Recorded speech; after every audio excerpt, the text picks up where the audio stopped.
Nunca imaginé que, a mis 62 años, iba a pasar mi cumpleaños durmiendo dentro de un garaje viejo, con el olor a aceite quemado metido en la garganta y el polvo de décadas pegándose en la piel. Pero ahí estaba yo, en la oscuridad, temblando, tratando de atinarle a una llave que ni siquiera conocía, con las lágrimas nublándome la vista, y la voz de mi hijo rebotándome en la cabeza como un martillo. Eres una vieja inútil, mamá. ¿Tú qué harías con una herencia de verdad? Mi papá lo sabía. Me ardía el pecho de recordarlo. Se me iban las fuerzas, como si cada palabra me arrancara un pedazo de dignidad. Aún así, respiré hondo. Me obligué a seguir. Metí la llave en el candado oxidado y empujé. La puerta del garaje se quejó con un gemido largo, como si estuviera viva y no quisiera abrirse. Mi lámpara iluminó un pedazo de nada, hasta que el haz de luz cortó la oscuridad y me mostró lo que había adentro. Y ahí, me congelé. No podía ser. De verdad no podía ser esto. Pero antes de que entiendas por qué se me paró el corazón, tengo que regresarme un poco. Porque nadie llega a un garaje abandonado, con una maleta y el alma hecha pedazos, así nomás. Yo llegué ahí porque esa mañana, en la oficina de nuestro abogado, se rompió todo lo que yo creía seguro. El licenciado Hoffman, abogado de la familia por años, se veía raro, incómodo. Mi hijo, Jonathan, estaba impecable, traje a la medida, el mismo porte de yo controlo todo. Yo, en cambio, llevaba el vestido negro del funeral de mi esposo, Roberto, que apenas había ocurrido hacía 3 semanas.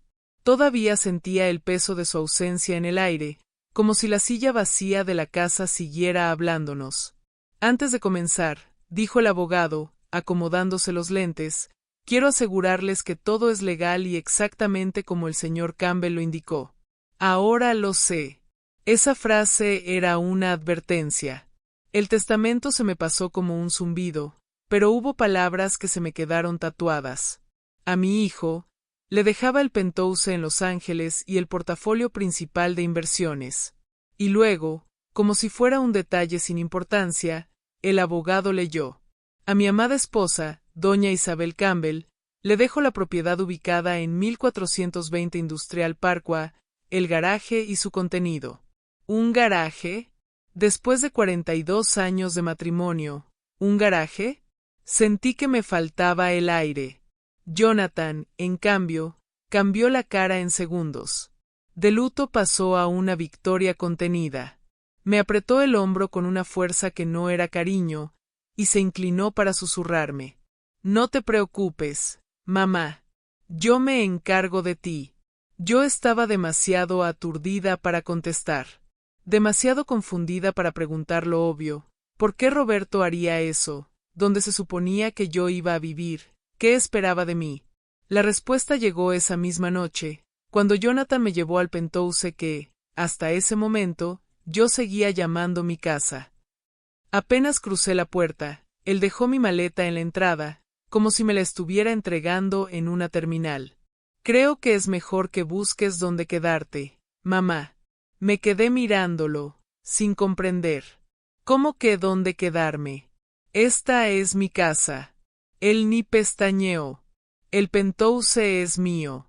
Está en el testamento. Mañana vienen unos colegas y quiero empezar cambios. Voy a convertir el estudio de mi papá en una oficina. La pregunta me salió chiquita, rota. ¿Y yo, a dónde voy a ir? Jonathan se encogió de hombros, como si yo estuviera preguntando por una bolsa del súper. Vete con la tía Ellen. Oh, no sé, ahí está el garaje que te dejó mi papá. Y luego soltó esa risa, una risa fría, cruel, que yo jamás le había escuchado. ¿Qué vas a hacer con ese mugrero? ¿Abrir un taller mecánico a tu edad? Ahí sentí que algo se me quebraba por dentro. Algo que me sostenía desde hacía años. Jonathan, esta es mi casa. Tu papá y yo. Ya no, me cortó, seco. Ya no es tu casa. Es mía. Y cuando le pedí tiempo, cuando le dije que no podía irme esa misma noche, me aventó lo peor, lo que todavía me quema. Eres una vieja inútil, mamá. ¿Tú qué harías con una herencia de verdad? Mi papá lo sabía. No le respondí. No porque no me doliera, sino porque me dejó muda. Agarré mi maleta, mi bolsa, y la llave que el abogado me había dado al final de la lectura, y salí. Conduje sin rumbo, llorando, hasta que terminé en una calle que no reconocía, en una zona industrial, frente a un garaje viejo y derrumbado, con un candado enorme. Y ahora sí, ahí estaba yo, con la mano temblorosa, abriendo la puerta. Mi lámpara recorrió el interior, y en lugar de chatarra, herramientas tiradas o basura, vi algo que me hizo detener el aire.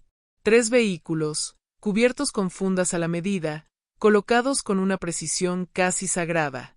Pero fue lo que se asomaba al frente lo que me dejó helada, una parrilla plateada, brillante, inconfundible, como salida de otra época.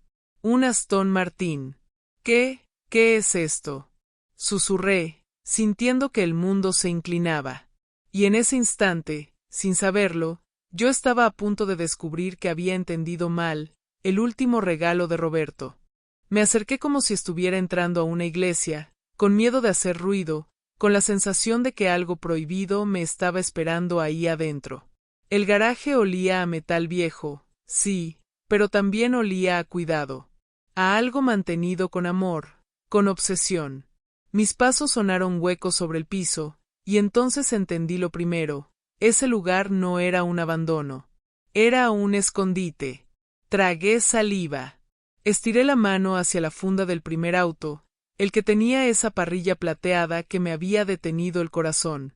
La tela era suave, gruesa, hecha para proteger, no para cubrir basura. Jalé despacio, y el brillo me golpeó en la cara como un flash. Un Aston Martin DB5, 1964. Plateado, impecable, como si lo hubieran sacado ayer de una vitrina. El mismo coche que salía en esas películas de James Bond que Roberto veía con una sonrisa de niño. Sentí que la garganta se me cerraba. Roberto, susurré, y me tembló la voz. ¿Qué estabas haciendo? Mi esposo jamás me habló de coleccionar autos. En 42 años, nunca. Ni una pista. Ni una conversación. Nada. Y ahí estaba esa máquina perfecta, reflejando la luz de mi lámpara como si quisiera que yo la viera, por fin. Me obligué a moverme. Me fui al segundo. Jalé la funda con cuidado, y apareció un Mercedes-Benz 300 SL Gullwing, de esos que abren las puertas hacia arriba. Azul profundo, cromo brillante, líneas elegantes. Me quedé mirándolo con la boca entreabierta, como una mujer que no sabe si está despierta o soñando. El tercero era un Ferrari. Rojo intenso, rojo vino, rojo aniversario. Y al lado, una plaquita con el modelo, como en museo. Todo estaba colocado con una precisión que daba escalofríos. Carpetas de piel junto a cada auto, documentos, registros, mantenimiento, papeles de compra. Yo no era experta, pero hasta una persona como yo podía entenderlo. Aquello valía una fortuna. Tiene que haber una explicación, murmuré, sintiendo la voz rara en el silencio. Y entonces lo vi. Un sobrepegado junto a un interruptor. Mi nombre escrito con la letra inconfundible de Roberto. El corazón se me subió a la garganta. Arranqué el sobre con dedos que no dejaban de temblar, y antes de abrirlo, bajé el interruptor. La luz se encendió de golpe, y me quedé todavía más helada, porque el techo tenía lámparas LED modernas, la temperatura era fresca, controlada, como si ahí adentro hubiera clima. Las paredes estaban terminadas, el piso no era de cemento pobre, era un piso especial. Vi cámaras. Vi una caja de seguridad empotrada. Vi estantes hechos a la medida. Ese garaje por fuera se veía como ruina, pero por dentro era un santuario. Me senté en una banca de piel que estaba contra la pared. El sobre pesaba, como si trajera no papel, sino destino. Lo abrí. Y ahí estaba la carta. Mi querida Isabel. Se me llenaron los ojos de lágrimas al ver esa frase, porque él me decía así cuando quería calmarme, cuando quería que yo confiara. Si estás leyendo esto, entonces ya no estoy, y descubriste lo que he llegado a pensar como mi último regalo para ti. Antes que nada, perdóname el impacto. Sé que debes sentir confusión. No fue secreto para herirte, fue secreto para protegerte. Se me fue el aire. La voz se me quebró aunque nadie me escuchaba. Hace 6 años, cuando recibí mi diagnóstico, me dijeron que me quedaban 5 años como máximo. Les gané por 1, pero desde el primer día supe que tenía que asegurar tu futuro. Me tapé la boca con una mano. Roberto siempre minimizaba su enfermedad. Siempre decía, estoy bien, mujer, no me entierres todavía. Y yo le creía, porque necesitaba creerle. Sé que te preguntas por el testamento. ¿Por qué dejé la casa a Jonathan y no a ti? Créeme, esta decisión me quitó más sueño que mi corazón enfermo. Pero en la última década vi a nuestro hijo cambiar. El muchacho que criamos se volvió más duro, más calculador. Y tuve miedo. Miedo de que si te dejaba todo de forma tradicional, Jonathan encontrara la manera de controlar tu parte, por tu bien, punto. Me ardió el pecho. Porque en mi mente, yo siempre excusé a Jonathan. Está estresado. Es su trabajo. Es su vida. Y Roberto lo estaba viendo con claridad. Por eso hice esta separación con intención. Jonathan recibió lo visible, el penthouse, las inversiones que él considera valiosas, el símbolo de estatus. Pero lo que estás viendo ahora es la verdadera riqueza. Levanté la vista hacia los 3 autos, brillando bajo la luz. Sentí un mareo. Estos 3 autos valen aproximadamente $12 millones. Se me fue la sangre de la cara. 12 millones. Yo apreté la carta como si se me fuera a escapar de las manos. En la carpeta encontrarás los documentos y el contacto de Marcus Beaterbe, mi asesor y distribuidor de confianza. Él te ayudará a decidir qué hacer. Tragué saliva, tratando de respirar. Y entonces leí la frase que me hizo girar la cabeza, como si el garaje se expandiera de pronto. Pero esto es apenas el comienzo. En la caja fuerte detrás de nuestra foto en Venecia, la combinación es nuestro aniversario. Hay documentos de propiedades e inversiones que he adquirido en estos años, todas a tu nombre, en un fideicomiso que se activó al momento de mi muerte.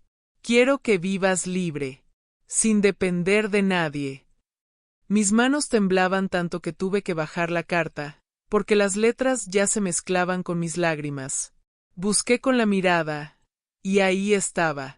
La foto de Roberto y yo en Venecia, riéndonos en un puente, como si el mundo no pudiera tocarnos. Me puse de pie, y caminé hacia esa foto, sintiendo que cada paso me acercaba no solo a un secreto, sino a la verdad completa de mi esposo. Me quedé unos segundos frente a la fotografía, como si Roberto fuera a salir del marco y decirme que todo era una broma. La combinación, nuestro aniversario. Mis dedos temblaban tanto que tuve que apoyarme en la pared antes de marcar los números en la caja fuerte oculta detrás del cuadro. Giré el disco. 1, 2, 3 clics suaves. La caja se abrió con un sonido seco, discreto, como si hubiera estado esperando exactamente ese momento. Adentro había una carpeta gruesa, varias memorias USB perfectamente etiquetadas y un sobre más pequeño. Saqué todo con cuidado, como si estuviera tocando algo sagrado. Me senté otra vez, el corazón desbocado, y abrí la carpeta. El primer documento decía, en letras claras, inventario completo del patrimonio de Roberto Campbell, beneficiaria, doña Isabel Campbell. Sentí que la vista se me nublaba. Edificios de departamentos en Seattle. Propiedades comerciales en Chicago. Un pequeño viñedo en el norte de California. Portafolios de acciones, bonos, inversiones privadas. Las cifras parecían irreales, como si estuvieran escritas en otro idioma. Al final de la página, el total. Me zumbaban los oídos. Dios mío, susurré, llevándome una mano al pecho. Volví a la carta de Roberto con dedos torpes. Sé que esto es abrumador. Perdóname por no haberte dicho nada antes. Al principio fue solo una forma de canalizar mi miedo al futuro. Pero cuando todo empezó a crecer, entendí que revelarlo antes podía ponerlo en riesgo, especialmente si Jonathan se enteraba. Tragué saliva. Sentí una mezcla rara de dolor y gratitud. Mi esposo había cargado solo con todo esto, para protegerme. Tal vez te preguntes por qué no elegí una solución más sencilla. La verdad es que quise darle a nuestro hijo una oportunidad. Una oportunidad de mostrar quién es cuando cree tener el control. Si te cuidaba, si te respetaba, si te protegía, entonces tú podrías decidir compartir esta riqueza con él. Cerré los ojos. Ahí estaba. Todo tenía sentido. El penthouse. La herencia visible. La prueba. Pero si revelaba otra naturaleza, entonces esto sería tu escudo. Tu libertad. Tu independencia. Un sollozo se me escapó sin permiso. Me doblé hacia adelante, abrazando la carta como si fuera a abrazar a Roberto. Tú lo sabías, murmuré. Sabías exactamente lo que iba a pasar. Y como si el destino quisiera confirmarlo, mi mente se llenó de la imagen de Jonathan, de su risa cruel, de sus palabras expulsándome de casa sin una pizca de culpa. Pasé esa primera noche en un pequeño despacho que descubrí al fondo del garaje. Había un sofá de piel, un baño compacto con regadera, un refrigerador con agua, barras de cereal, incluso un closet con ropa nueva, de mi talla, con las etiquetas todavía puestas. Roberto había pensado en todo. Al amanecer, con los ojos hinchados pero la mente más clara, marqué el número que venía en la carta. Bueno, contestó una voz con acento británico. ¿El señor Marcus Beaterbe? Él habla. Soy doña Isabel Campbell, la esposa de Roberto. Hubo una pausa breve. Estaba esperando su llamada, señora. Lamento mucho su pérdida. 2 horas después, Marcus llegó al garaje. Un hombre elegante, de cabello plateado, traje sobrio. Caminaba con respeto, como si estuviera entrando a un templo. Su esposo fue extraordinariamente meticuloso, me dijo, abriendo su portafolio. Cada compra fue pensada como inversión y como legado. ¿Por qué autos? Pregunté. Roberto nunca habló de esto conmigo. Marcus sonrió con suavidad. Me dijo que los autos eran belleza tangible, que usted pudiera ver su herencia, tocarla, no solo verla en números. Sentí un nudo en la garganta. Eso era tan Roberto, práctico y romántico a la vez. Los autos valen alrededor de 12 millones, pero han ido subiendo, continuó. Y el resto de los activos le garantizan ingresos cómodos de por vida. Cuando Marcus se fue, me quedé sola otra vez, sentada en ese garaje que por fuera parecía ruina, pero que por dentro escondía mi nueva vida. Menos de 24 horas antes, yo me creía una mujer sin casa, despreciada por su propio hijo, desheredada por su esposo. Ahora sabía la verdad. Yo no había sido abandonada. Había sido protegida. Esa misma tarde, mi teléfono sonó. Jonathan. Mamá, ¿dónde estás? Dijo, molesto. La tía Ellen dice que no apareciste. Estoy bien, respondí, tranquila. Encontré dónde quedarme. Necesito que vengas mañana por tus cosas. Los diseñadores llegan temprano. Ni una disculpa. Ni una pregunta por mí. Colgué, y por primera vez, no lloré. Llamé de nuevo a Marcus y le pedí el contacto de una abogada especializada en herencias. Hice citas. Empecé a planear. Esa noche dormí mejor que la anterior. No porque todo estuviera resuelto, sino porque, por primera vez desde la muerte de Roberto, ya no me sentía perdida. Sentía algo nuevo creciendo dentro de mí. Fuerza. Llegué al Penthouse a las 8:45 de la mañana, puntual. No por él, sino por mí. Me había arreglado con más cuidado del que tuve en semanas. Tomé uno de los conjuntos nuevos que Roberto había dejado en el closet del garaje, sobrio, elegante, azul marino. Me miré al espejo antes de salir y, por primera vez en mucho tiempo, no vi a una mujer derrotada. Vi a una mujer cansada, pero firme. Jonathan abrió la puerta sin levantar mucho la vista del teléfono. Por fin, dijo. Ya dejé casi todo empacado. Los diseñadores llegan a las 9:30, así que hay que apurarnos. Ni un buenos días. Ni una pregunta sobre dónde había dormido. Solo prisa. El departamento ya no se sentía como mi casa. Faltaban objetos, cuadros, fotos. En las paredes quedaban marcas claras donde antes había recuerdos. Sentí un vacío extraño, pero no me dejé caer en él. Veo que ya empezaste a redecorar, dije con calma. Claro, respondió encogiéndose de hombros. No tenía caso esperar. Este lugar necesita una actualización completa si quiero maximizar su valor. ¿Su valor? Repetí, mirándolo. Pienso venderlo después de un tiempo, contestó sin dudar. El mercado está fuerte. Renovarlo bien me va a dejar una buena ganancia. La ligereza con la que hablaba del hogar que Roberto y yo habíamos construido durante 15 años me dolió, pero no como antes. Algo había cambiado en mí. Me llevó al dormitorio principal.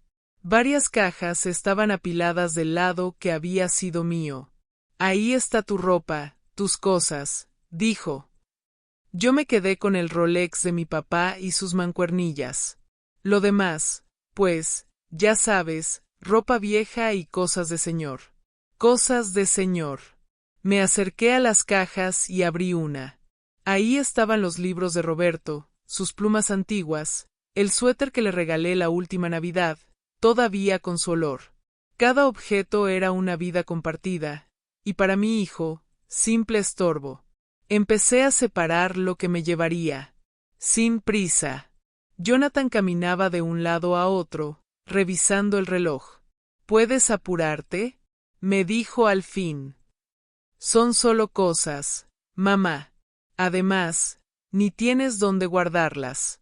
Levanté la mirada. Lo vi bien. Guapo como su padre, sí, pero con una dureza en los ojos que me dolió reconocer. Sí tengo dónde, respondí con voz firme. Y estas no son solo cosas. Son recuerdos. Rodó los ojos. Haz lo que quieras. Pero termina antes de las 9:30. Salió del cuarto como si yo no existiera.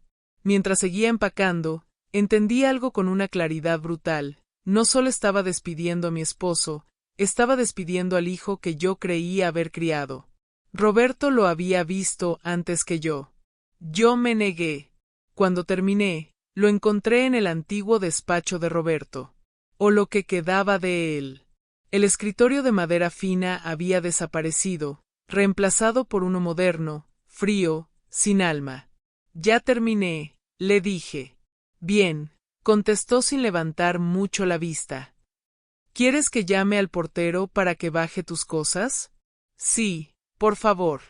Hizo la llamada. Yo dudé un segundo, y luego hablé. Me gustaría despedirme del departamento. Solo unos minutos. Por un instante vi algo cruzar su rostro. Impaciencia. Tal vez culpa. Al final, asintió. Está bien. Yo tengo que bajar. Se fue sin mirarme. Recorrí cada habitación despacio. Toqué las paredes. Recordé risas, discusiones, silencios compartidos.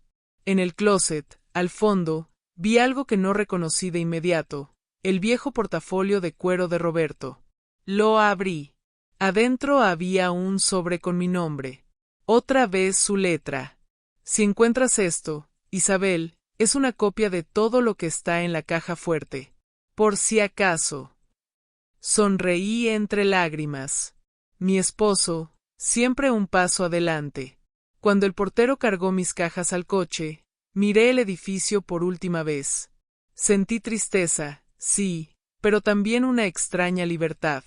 Ese lugar nunca fue realmente mío.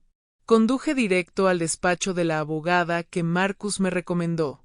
Patricia Winters. Una mujer firme, inteligente. Su esposo hizo un plan extraordinario, me dijo. Todo está en orden. Usted está completamente protegida. Por primera vez en semanas, respiré sin miedo. Al salir, mi teléfono vibró. Un mensaje de Jonathan. Los diseñadores están encantados. Empezamos renovación total. Dejé unos álbumes viejos en casa de Ellen. Álbumes viejos. Mis recuerdos. No contesté. Encendí el coche. Y supe, con una certeza tranquila, que mi vida ya no giraría alrededor de lo que mi hijo decidiera hacer conmigo. Había llegado el momento de decidir, por mí.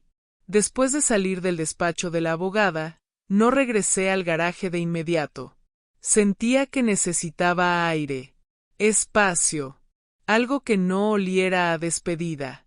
Conduje sin rumbo durante un rato, hasta que el tráfico de la ciudad empezó a quedar atrás y el paisaje cambió. Fue ahí, en una parada frente al mar, cuando marqué el número que venía en la carpeta de Roberto. Buenos días, aquí Marcus Beaterbe. Marcus, soy doña Isabel otra vez. Necesito preguntarle algo. Dígame, señora. En los documentos, vi la escritura de una casa en Carmel. ¿Es real? ¿No estoy leyendo mal? Marcus soltó una pequeña risa amable. Es completamente real. El señor Campbell la compró hace 4 años. Totalmente amueblada. Lista para que usted la habite cuando quisiera. Cerré los ojos. Sentí una presión en el pecho, pero ya no era dolor, era asombro. ¿Y por qué nunca me dijo nada? Porque así lo pidió su esposo. Dijo que ese lugar era para cuando usted necesitara empezar de nuevo. Sin ruido. Sin presión. Esa misma tarde hice una reservación en un hotel pequeño cerca de la costa. Al día siguiente, manejé hacia Carmel. El camino junto al océano me fue calmando poco a poco. El sonido de las olas, el aire fresco, era como si el cuerpo entendiera antes que la mente. El GPS me llevó por calles tranquilas, arboladas. Cuando anunció que había llegado a mi destino, me quedé quieta unos segundos frente a una casa de piedra discreta, rodeada de cipreses. No era grande ni ostentosa, pero tenía algo, una paz que se sentía desde la banqueta. Abrí el portón de madera. Caminé por un sendero de piedra hasta la puerta. Metí la llave. Empujé. Y supe. Todo estaba pensado para mí. La sala, con estanterías llenas y una chimenea de piedra. La luz entrando por ventanas amplias. La cocina cálida, sencilla. El dormitorio pequeño pero acogedor. Y luego, el estudio. Ahí fue donde me rendí. Sobre el escritorio colgaba un cuadro, un canal de Venecia. El lugar donde Roberto me pidió matrimonio. Una copia exacta del que habíamos perdido años atrás. Me llevé la mano a la boca. Las lágrimas cayeron sin resistencia. Gracias, susurré al aire. Gracias por verme. Me senté junto a la ventana, mirando el jardín, y por primera vez desde que Roberto murió, sentí algo que había olvidado: hogar. Esa tarde tocaron la puerta. Una mujer elegante, de cabello blanco, sostenía un platón cubierto. Debe ser Isabel, dijo sonriendo. Soy Margaret, su vecina. Roberto me pidió que estuviera pendiente de usted cuando llegara. Me quedé mirándola, sorprendida. ¿Conocía a mi esposo? Un poco, respondió. Vino varias veces preparando la casa. Dijo que usted iba a necesitar una amiga. Ese gesto me desarmó. Esa noche dormí profundamente. El sonido del mar me arrulló como no lo hacía desde niña. A la mañana siguiente encontré una carpeta en el escritorio, doctores, servicios, incluso una membresía de la biblioteca a mi nombre. Y una nota. Mi querida Isabel, si estás leyendo esto, llegaste a casa. Ojalá este lugar te devuelva la paz. Aquí no tienes que demostrar nada, solo vivir. Presioné la hoja contra mi pecho. En los días siguientes caminé por la playa, conocí el pueblo, tomé café sin prisa. Cada paso era mío, cada decisión, mía, hasta que el teléfono volvió a sonar. Jonathan. Mamá, ¿dónde estás? Dijo, impaciente. Nadie sabe dónde te metiste. Respiré hondo. Estoy bien, Jonathan. Necesito tiempo. No puedes desaparecer así. Hay cosas que discutir.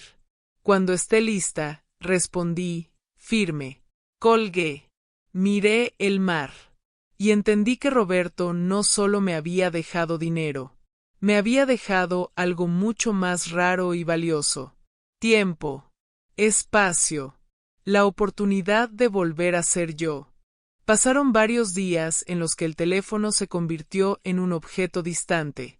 Caminaba por la playa al amanecer, tomaba café viendo el jardín despertar, hablaba con Margaret por las tardes. Carmel empezó a sentirse mío, no como una huida, sino como una elección. Y aún así, en el fondo de mi pecho, sabía que la calma no iba a durar. Jonathan no sabe soltar. La llamada llegó una mañana nublada, cuando yo regaba las plantas del jardín. Mamá, dijo, sin saludo. ¿Dónde estás? Su tono ya no era de enojo, era de sospecha. Estoy tomando unos días para mí. No estás con Ellen, ni con Ruth. Pausa. ¿Dónde estás, mamá? Apoyé la regadera en el suelo. Eso no es asunto tuyo ahora mismo. El silencio del otro lado fue tenso. Esto no es propio de ti, dijo al fin.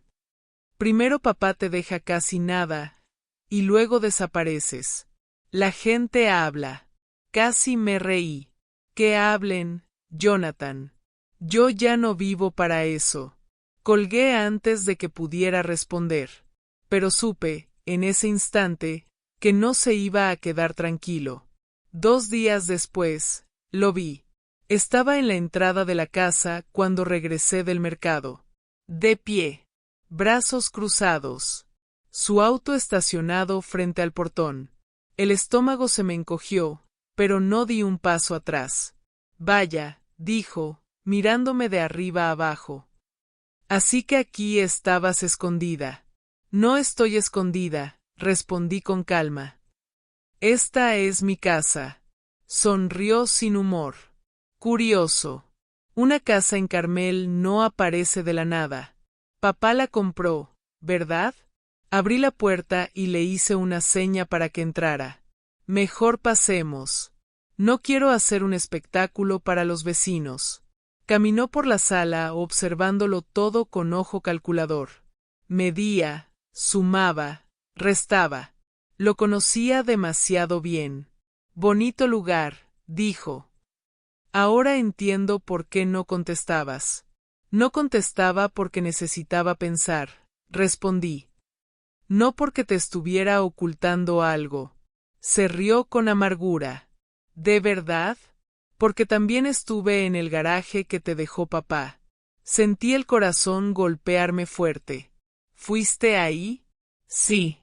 Estaba cerrado, pero alcancé a ver lo suficiente. Me miró fijo. Hay autos, mamá. Autos antiguos. Muy valiosos. Guardé silencio. El Penthouse me está costando una fortuna, continuó. Las renovaciones se dispararon.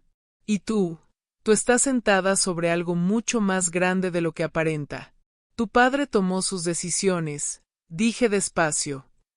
Igual que tú tomas las tuyas. ¿Y tú? Replicó. ¿Lo sabías desde el principio? Lo miré directo a los ojos. No. Me enteré igual que tú. Después de su muerte. Eso lo descolocó. Entonces, ¿por qué no me dijiste nada? Respiré hondo. Porque me llamaste inútil. Porque me echaste de mi casa. Porque en lugar de preguntarme cómo estaba, te importó más el diseño de una oficina. Se quedó callado. Bajó la mirada un segundo. Estaba molesto. Estabas rebelándote, le corregí. Y tu padre lo sabía. Lo invité a sentarse. Preparé té. Ese gesto sencillo pareció bajarle un poco la guardia. Hay una carta, le dije. De tu padre.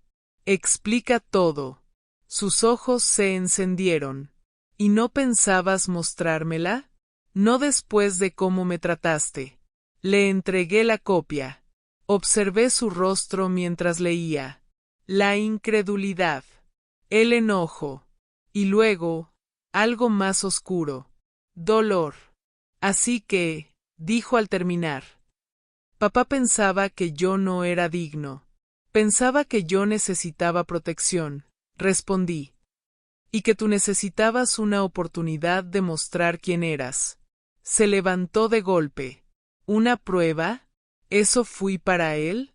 Fuiste su hijo, dije firme. Y también fuiste alguien capaz de lastimar a su madre sin pensarlo 2 veces. Se quedó inmóvil. Esto no se queda así, dijo. Voy a hablar con abogados. Hazlo, respondí. Todo está en orden. Cuando se fue, el silencio volvió a la casa. Me senté en el jardín, con las manos temblando. No había ganado nada, pero tampoco había perdido. Había puesto un límite. Y por primera vez, Jonathan lo había sentido. Después de que Jonathan se fue de la casa aquella tarde, el silencio se volvió espeso. No era paz todavía, era espera. Sabía que no se rendiría. Mi hijo siempre fue así. Cuando sentía que algo se le escapaba de las manos, apretaba más fuerte. Aunque eso implicara romperlo. Pasaron semanas sin noticias. Ninguna llamada. Ningún mensaje. Solo correos fríos, formales, preguntando por documentos, por papeles, por asuntos pendientes. Yo respondía lo necesario, sin entrar en provocaciones. Mientras tanto, mi vida en Carmel seguía tomando forma. Caminaba por la playa, leía, cocinaba sin prisa. Empezaba a reconocerme otra vez. Hasta que una tarde, mientras podaba las rosas del jardín, vi un auto elegante detenerse frente a la casa. No era el de Jonathan. De él bajó una mujer alta, bien vestida, con carpeta en mano. Caminaba rápido, con ese aire de urgencia que yo ya conocía demasiado bien. ¿Doña Isabel Campbell? Preguntó. Sí. Soy Diane Reeves, asistente personal de Jonathan. Ahí supe que algo había pasado. ¿Está todo bien? Pregunté, aunque por dentro ya sentía el aviso. ¿Podemos hablar en privado? La invité a pasar. Diane no aceptó té. Se sentó recta, como quien viene a dar un informe, no a conversar. Jonathan está pasando por una situación complicada, dijo. Financiera. Asentí despacio. Las renovaciones del Penthouse se salieron completamente del presupuesto. Además, una inversión importante fracasó. Está enfrentando problemas de liquidez graves. Liquidez. La palabra elegante para decir se está hundiendo. ¿Y qué tiene que ver eso conmigo? Pregunté con calma. Diane dudó un segundo. Jonathan cree que usted podría ayudarlo. Evitar una ejecución hipotecaria. Ahí estaba. No una disculpa. No una reflexión. Una petición, enviada por intermediaria. ¿Él no quiso venir? Pregunté. Pensó que tal vez usted no atendería su llamada. Sonreí con tristeza. Tal vez pensó bien. Le pedí tiempo. Diane no se fue satisfecha, pero no insistió. Cuando cerré la puerta, me quedé de pie, mirando el jardín, sintiendo el peso de una decisión que sabía que tarde o temprano iba a llegar. A la mañana siguiente, conduje a la ciudad. Quería ver el Penthouse con mis propios ojos. Lo que encontré me rompió algo por dentro. Paredes abiertas, cables expuestos, pisos levantados, materiales caros apilados sin cuidado, polvo, silencio, abandono. El hogar que Roberto y yo habíamos cuidado con tanto amor, convertido en un esqueleto. Mamá. Jonathan estaba ahí. Se veía distinto, más delgado, cansado, menos seguro. Quería entender, le dije. Antes de decidir nada. No discutió. Se dejó caer en una cubeta volteada. La regué, admitió, sin rodeos. Me sobreextendí. Aposté demasiado. Pensé que siempre podría controlar todo. Eso fue lo más cerca que estuvo de una confesión real. ¿Por qué no pediste ayuda antes? Pregunté. Se encogió de hombros. Orgullo. Y enojo. Después de lo que leí en la carta de papá, sentí que tenía que demostrar que él estaba equivocado. Suspiré. Y en el intento, confirmaste sus miedos. No respondió. Antes de irme, le dije lo único que podía decirle en ese momento. Estoy dispuesta a ayudarte, Jonathan, pero no como tú crees. Le di la dirección de Carmel. Ven mañana. Hablaremos con calma. Llegó puntual. Demasiado arreglado. Demasiado controlado. Nos sentamos en el patio. El mar al fondo. El jardín en silencio. No te voy a escribir un cheque, le dije. Si te ayudo, será con condiciones. Frunció el ceño. ¿Condiciones? Transparencia total. Supervisión financiera profesional. Y algo más importante, lo miré directo. Tendrás que enfrentar cómo me trataste. Se quedó rígido. ¿Esto es un castigo? No, respondí. Es una consecuencia. Hablamos durante horas. De dinero. De decisiones. De patrones.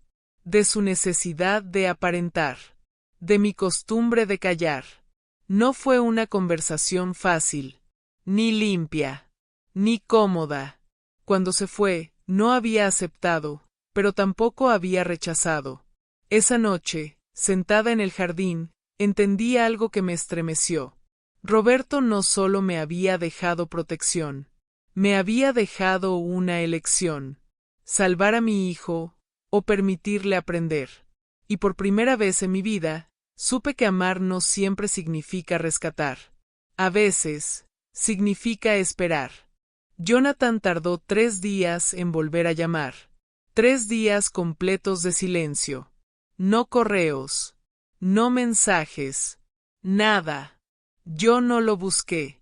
Aprendí, a la fuerza, que correr detrás del solo lo hacía sentirse más grande, y a mí más pequeña. Esta vez no iba a ser así. La llamada llegó al atardecer, cuando el cielo empezaba a pintarse de naranja. Mamá, dijo. Ya pensé lo que me dijiste. Esperé. No lo interrumpí. El silencio siempre le incomodó más que cualquier reclamo. Acepto, continuó. Todo. La supervisión, los asesores, las condiciones. Ya no puedo seguir fingiendo que tengo el control. Cerré los ojos. No sentí victoria. Sentí alivio y tristeza. Ven mañana, le respondí. Hablaremos con claridad. Llegó temprano. Esta vez sin traje caro, sin esa armadura de seguridad falsa. Se sentó frente a mí en la mesa del patio y bajó la mirada antes de hablar. No dormí, admitió. Me di cuenta de algo horrible. Nunca pensé en ti. Pensé en la herencia, en lo que creía que me correspondía, pero no pensé en ti como persona. Ahí estuvo. No fue una disculpa perfecta, pero fue real. Eso fue lo que más dolió, le dije. No el dinero, no la casa. Fue darme cuenta de que, cuando te estorbé, me descartaste. Tragó saliva. No sé cuándo me volví así.